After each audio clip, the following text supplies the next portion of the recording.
아이고, 하루 잘 보내셨습니까? 이 시간 참 피곤하고 그런데 이제 좀 적응이 되는 것 같아요. 적응이 돼서 기도하면 참 좋다. 말씀 보고 잠자리 드니까 꿀잠이더라. 어제 우리 함께 나누었던 내용들 있잖아요. 전 진짜 멋있는 말이 사도 바울이 내가 기도하노라 이 말이었거든요. 와, 진짜 멋있다. 나도 좀 그런 인생을 살아봤으면 좋겠다. 그냥 지나가는 말로 기도할게요.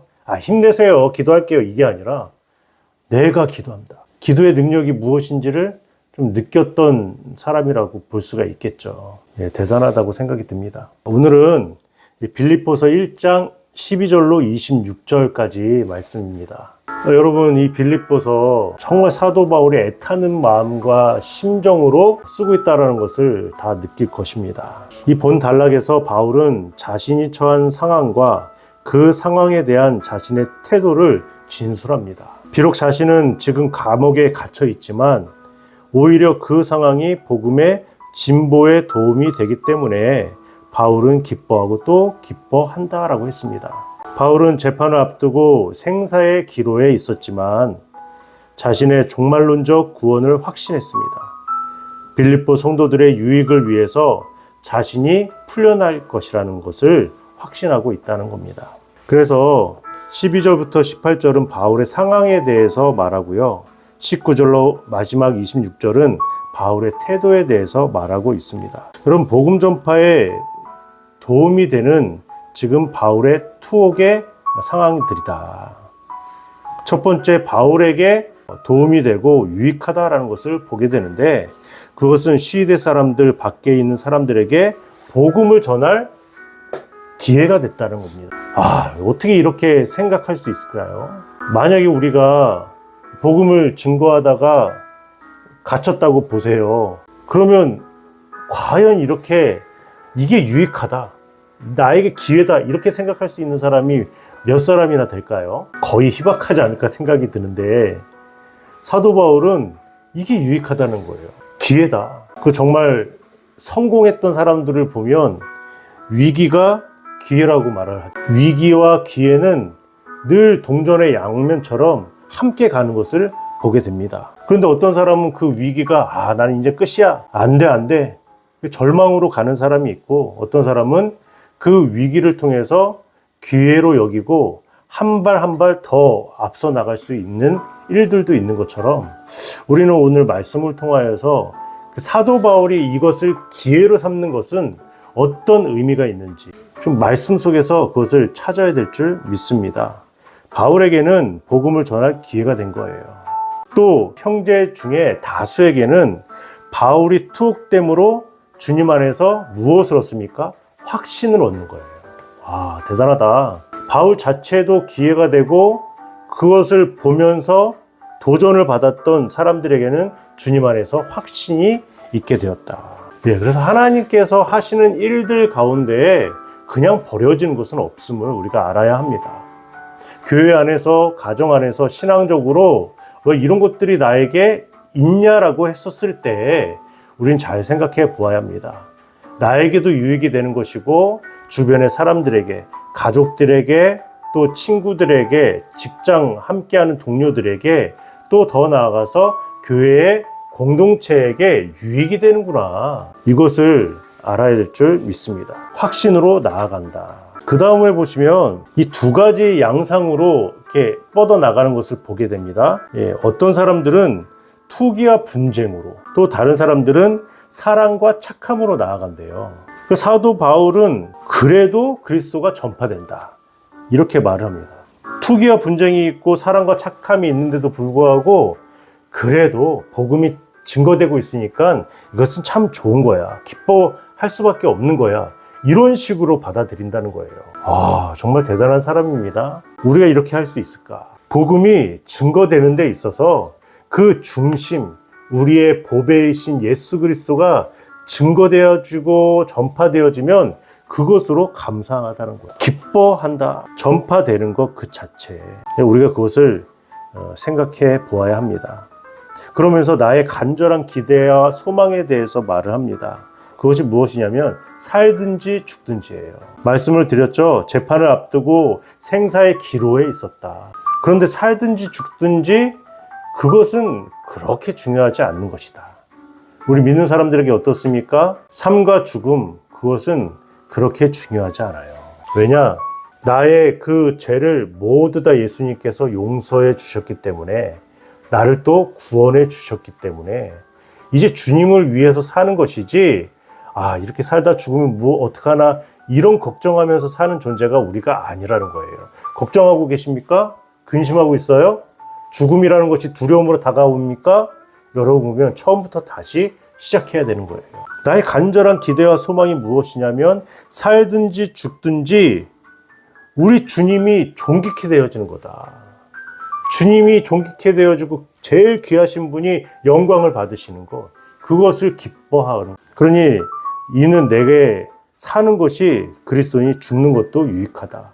아무것도 아니다. 이렇게 여기는 것이죠. 지금 사도 바울은요, 자기에게 유익하대요. 죽는 것. 죽으면 어디 갑니까? 천국 가잖아요. 그러니까 이렇게 잡혀서 재판장에서 너는 이제 죽었어 이렇게 선고가 되어지면 그 사도 바울은 기쁜 거죠. 아브라함의 품에 안기니까 얼마나 기쁩니까? 죽는 게 훨씬 더 유익한 거죠, 본인에게 있어서. 그런데 내가 살 것과 너희 믿음의 진보와 기쁨을 위하여 라고 했어요. 죽는 것은 자기에게 너무나 유익한 것인데, 이 빌립보 사람들이나 복음이 필요한 사람들에게 있어서는 내가 사는 것이 유익하다는 거예요. 내일의 열매라는 것 때문에 유익하다. 제가 오늘 키워드를 말씀드릴 거예요. 그 키워드는요, 태도입니다.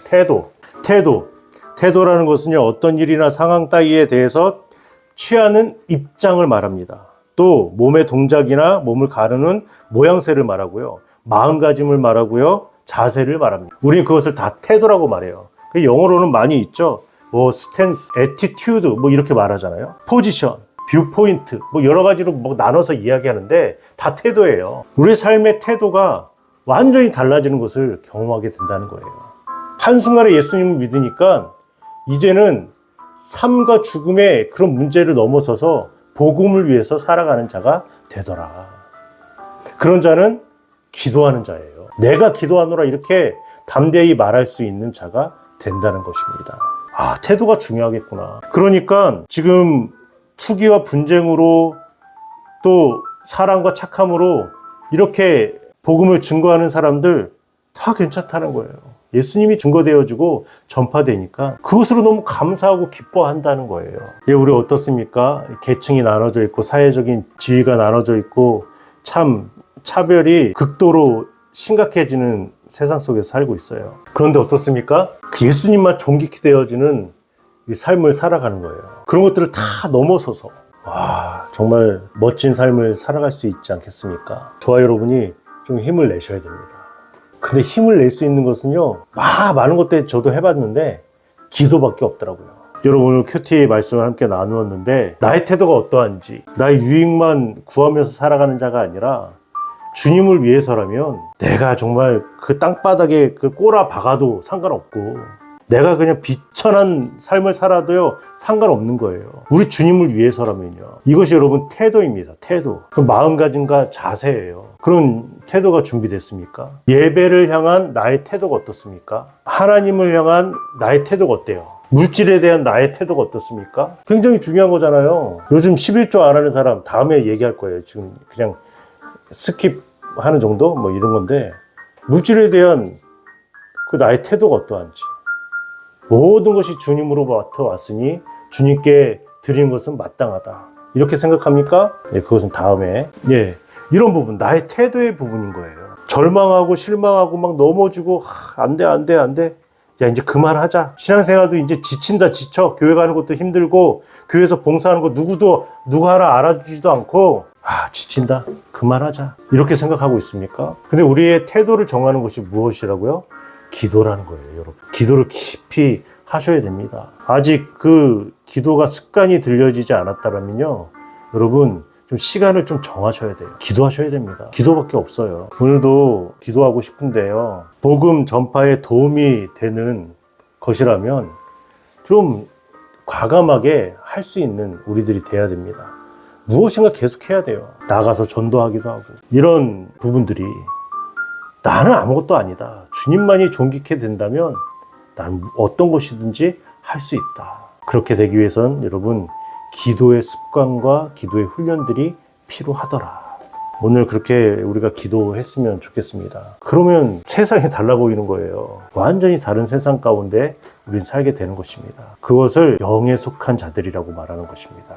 여러분 할 수 있습니다. 기도할 수 있습니다. 전도할 수 있고요. 복음 전파할 수 있습니다. 주님을 위해서 우리의 삶을 다 드릴 수 있습니다. 당연한 거예요. 드린다는 것은요. 내가 헌신합니다. 이게 아니에요. 주님의 것인데 주님께서 우리를 사용하시고 우리를 통하여서 스스로가 예수 그리스도가 증거된다면 우린 너무 감사한 거잖아요. 우리 함께 그것을 위해서 기도했으면 좋겠습니다. 힘을 내시고 우리의 태도를 바르게 할 수 있도록 세상의 가치관에 무너지는 인생이 아니라 기독교 세계관으로 말씀의 세계관으로 그렇게 살아갈 수 있게 해 주시옵소서. 오늘 들었던 것들을 생각하시면서요 함께 기도하도록 하겠습니다. 함께 기도해요. 사도 바울이 자기가 죽는 것은 나에게 유익하다라고 말했을 때에는 하나님 단순한 이득입니다. 나에게 정말 좋은 것이다. 나는 천국 가는 게 제일 개꿀이지 이렇게 말하는 것 같습니다. 그런데 두 번째 말하는 유익은 바로 의무라는 것입니다. 열매를 맺게 할 때에 그 의무와 필요성을 지금 말하고 있습니다. 하나님 우리들도 유익한 것에 있어서는 좀 책임감을 가질 수 있는 자들 되게 하여 주시옵소서. 내가 섬기고 있는 교회 안에서의 그 봉사의 직분들이 있을 것입니다.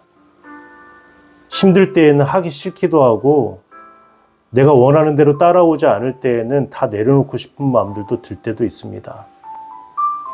그런데 그런 아름다운 열매를 맺기 위해서는 책임과 의무가 필수적으로 따라오는 것인 줄 압니다. 주님, 이 시간에 우리가 태도를 정하기 원합니다. 마음가짐과 결단을 하기 원합니다. 그것이 있지 않고서는 또 남은 그 교회의 봉사와 섬기는 부분들, 우리의 신앙 모든 것에 유익이 없습니다. 주님, 은혜를 더하여 주시옵소서. 그리고 기도의 습관을 좀 들여나갈 수 있는 자들 되게 하여 주시옵소서. 오늘 5분 기도하고 내일 10분 기도하고 점점 늘려가면서 기도해야지 하나님과 소통이 되어지고 하나님의 뜻이 무엇인지를 분별할 수 있지 않겠습니까? 주여, 저부터도 기도의 삶을 살아갈 수 있도록 인도해 주시고 함께 참여하는 모든 분들에게도 그런 은혜가 있게 하여 주시옵소서. 이 늦은 시간까지 함께 해주신 하나님께 감사를 드립니다. 늘 기도하는 삶, 늘 태도를 정하는 삶을 살게 하여 주시옵소서. 특별히 우리 안에 질병 때문에 고통 중에 있는 분들이 계십니까? 하나님 위로하여 주시고 싹 낫게 하여 주시옵소서. 하나님이 살아계심을 많은 사람들에게 열매로 아버지시여 보여줄 수 있는 그런 일들이 있게 하여 주시옵소서. 오늘 이 시간 함께 해주신 것에 감사를 드리오며 예수님의 이름으로 기도드립니다. 아멘. 믿음을 더하고 소망을 더하고 사랑을 더하는 더함교회 차건성 목사였습니다. 야, 너 힘드냐? 야, 너 표정 왜 그래, 마? 이 새끼 뭔 일 있는데 이거? 오늘 뭔 일 났구만, 이거. 오늘 말해봐. 아, 말해, 마.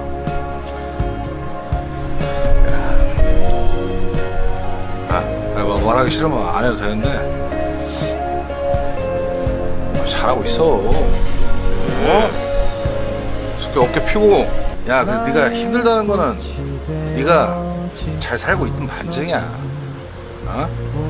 너 잘하고 있어. 따라와, 엄마. 따라와!